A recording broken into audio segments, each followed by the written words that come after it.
Assalamualaikum warahmatullahi wabarakatuh. Halo guys, perkenalkan nama saya Ana Triahyuni. Saya dengan NPM 246101000.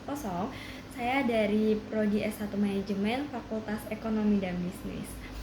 Baik guys, di sini saya akan menyampaikan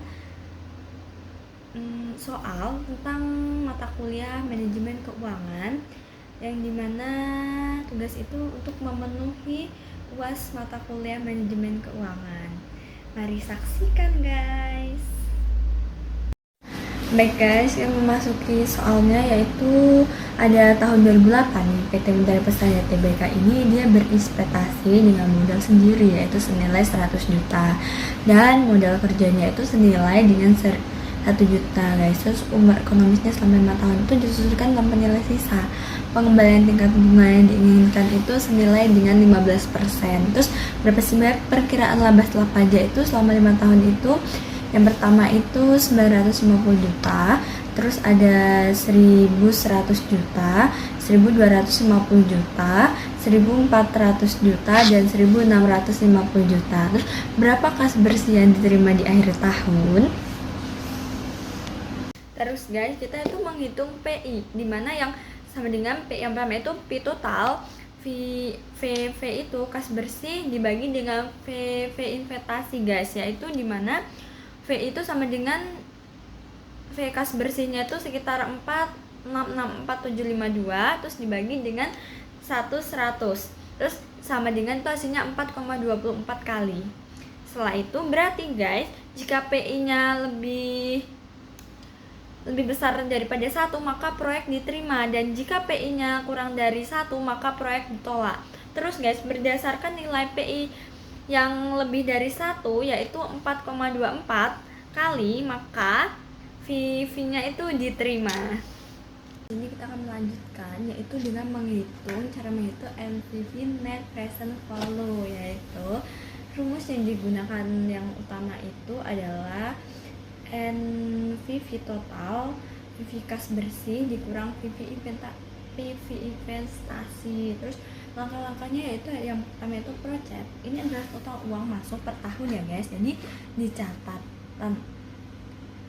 kita memasukkan tahun 5 menjadi lebih besar yaitu 2670 karena biasanya pengambilan modal kerja di akhir tahun. Terus DF-nya itu diskon faktornya ini tingkat bunga rumusnya adalah 1/1 ditambah I atau N. Terus contohnya itu DF 23% itu kan tahun pertama, terus dibagi dengan 1/1 plus 0,23, yaitu yang dimana hasilnya 0,8130. Terus yang ketiga ada VV kas bersih, yaitu hasil dari project kali DF, yaitu dimana tahun pertama itu tahun 1 itu dibagi dengan 970 dikali dengan 0,8130, yaitu dimana yang hasilnya 788,610. Terus guys, jumlahnya itu semuanya VV kas bersih itu dari tahun 1 sampai 5 itu dikurasi dengan investasi awal, yaitu pada DF ini kita menggunakan DF 23% guys, yaitu senilai 3781409,000 dikurang dengan 1.100.00.00, yang dimana sama dengan hasilnya itu ada 2.681.409.00, yaitu dimana hasilnya itu positif. Sampai segitu ya guys. Terus guys, kita yang keduanya itu kita menghitung IRR, yaitu internal rate of return. IRR itu kita untuk mencari pada tingkat bunganya beberapa investasi kita menjadi balikan modal guys. Setelah itu NPV-nya kita sama dengan 0. Terus untuk menghitungnya kita butuh dua cara nih guys, satunya NPV positif dan satunya NPV negatif, yaitu kan tadi kita DF 23 nya itu anti positif yaitu 2.681.409 ya guys. Terus DF 0% nya itu negatif berapa, yaitu min 550.00.00.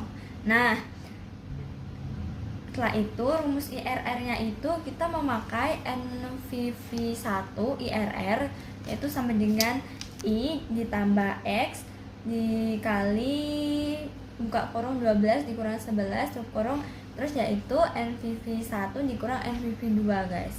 Yaitu kita masukkan angkanya itu, yang pertama itu I-nya itu bunganya itu 1 ya, terus dibagi dengan 23% yaitu 0,23. Terus yang kedua itu kan 12 yaitu bunganya 2 dibagi dengan 0%. Itu yang hasilnya 0. Terus yang ketiga itu NVV-nya itu 2681409.00 ya. Terus yang NVV 2-nya itu sama dengan min 550.000. Perhitungannya itu selisih NVV-nya itu dibagi dengan 2, 681.409.00, yaitu masih dikurang lagi dengan min 550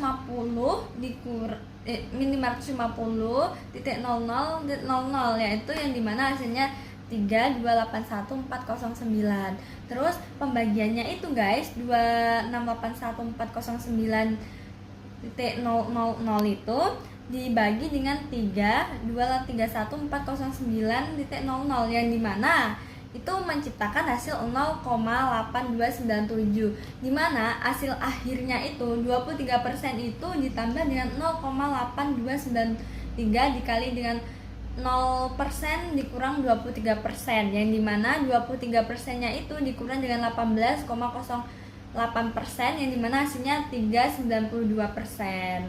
Nah, baik guys, mungkin penjelasan kita hanya cukup sampai situ.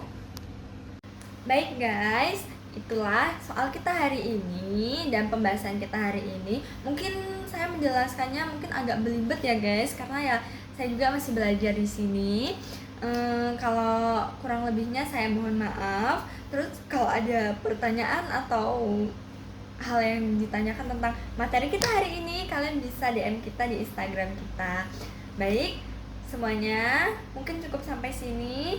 Saya selaku pemateri hari ini mengucapkan mohon maaf.